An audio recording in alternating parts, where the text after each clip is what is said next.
కోరుతున్నారు వివాహం.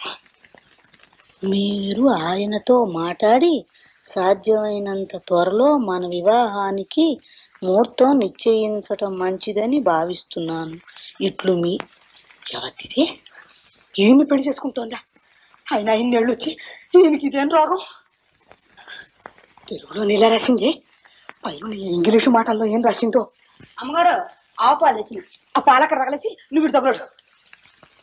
ఒకసారి సుబ్బి, ఇక్కడేవో ఇంగ్లీష్ ముక్కలు ఏడ్చాయి కానీ కాస్త చదివి చెప్పు. నాకేం వచ్చు అమ్మగారు? ఈ మధ్యలో నేర్చుకుంటున్నానని చెబుతావు కదే. ఆడు శతపోతుంటేను 4 ముక్కలు గిలుకుతుండాలండి. ఆ 4 ముక్కల్లో ఈ 2 ముక్కలు ఉన్నాయేమో చూడు. ఎంవై మై అంటే నా యొక్క, నాని కూడా అనొచ్చులేండి. డిఈఏఆర్ డీర్ అంటే దుప్పండి. జింకలో లేడు దుప్పులు ఉండవండి, ఆ దుప్పి. దుప్పే? నీ మొహం ఎవరన్నా నా దుప్పి అని రాసుకుంటారే? ఆహా, అది కాదండి, డియర్ అండి. డియర్ అంటే అంటే నాకు సిగ్గేస్తుందండి. ఓసి నీ సిగ్గు తట్టుబంట్ల గాను త్వరగా చెప్పి చావే.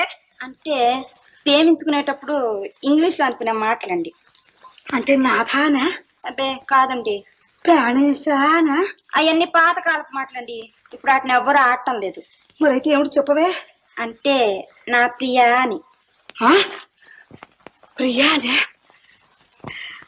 అదేటమ్మ గారు, లాంతరు తంత పెద్ద చేశారు, చూడండి ఎట్ట మండిపోతుందో. లాంతరం కర్మమే తల్లి, నా సంసారం మండిపోయే రోజులు వచ్చాయి. ఏటమ్మ గారు?